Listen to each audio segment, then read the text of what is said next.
As-tu déjà rencontré quelqu'un de si étonnant que tu avais envie d'en savoir plus sur lui? C'était comme ça pour ceux qui ont rencontré Jésus et ont appris à le connaître. Ils ne pouvaient l'oublier. Nous ne savons pas exactement comment les enfants ont entendu parler de Jésus, mais cela s'est peut-être passé ainsi.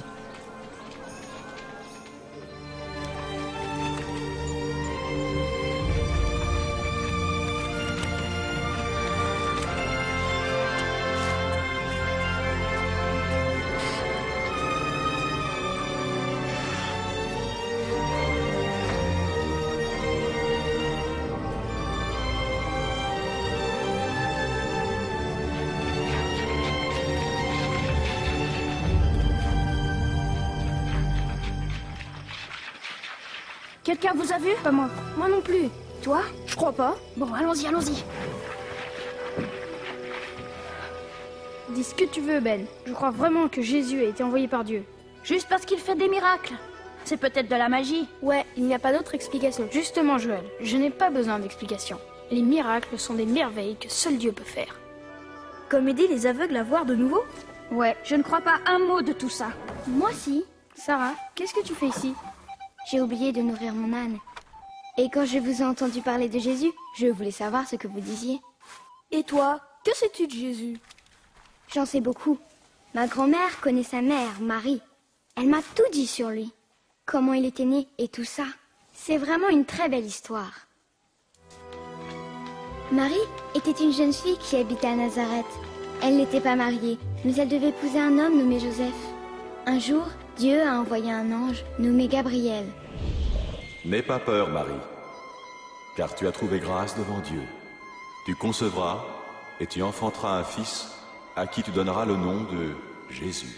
Comment est-ce possible? Je suis vierge. Le Saint-Esprit viendra sur toi. C'est pourquoi le Saint-Enfant qui naîtra de toi sera appelé le Fils de Dieu. Son royaume est éternel. Marie a eu peur de l'ange.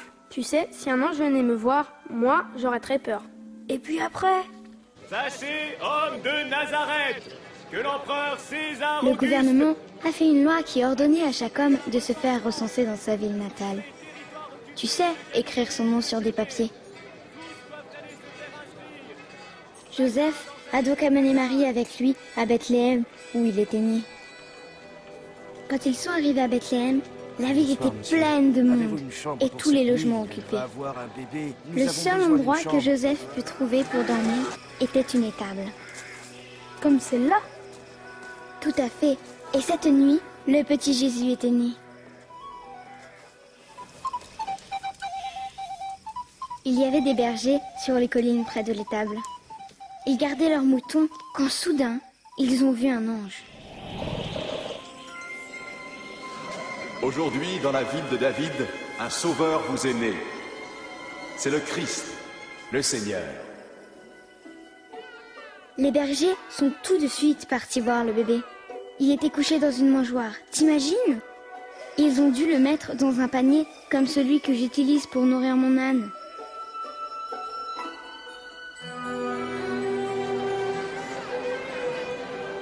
Puis, une semaine après sa naissance, Marie et Joseph ont amené Jésus au temple à Jérusalem, où ils ont rencontré un homme de Dieu appelé Siméon. Maintenant, Seigneur, tu peux laisser ton serviteur mourir en paix. Tu as tenu ta promesse. Dieu avait promis à Siméon qu'avant de mourir, il verrait Jésus. Car de mes yeux, j'ai vu le Sauveur qui vient de toi. Que le Très-Haut vous bénisse.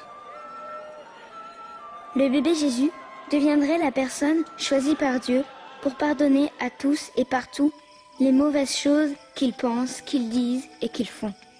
En résumé, le péché. Donc Jésus a été un bébé, et maintenant c'est un homme. Il n'a jamais été un garçon? Mais si, ma grand-mère m'a dit que quand Jésus avait 12 ans, Marie et Joseph l'ont amené ici, à Jérusalem. Jésus est allé au temple discuter avec les chefs religieux. Qui est cet enfant qui pose tant de questions? Il vient de Nazareth. Nous le croyons reparti avec nous. Veuillez excuser sa ferveur. Après ça, Jésus est rentré avec ses parents. En grandissant, il devenait de plus en plus sage chaque jour.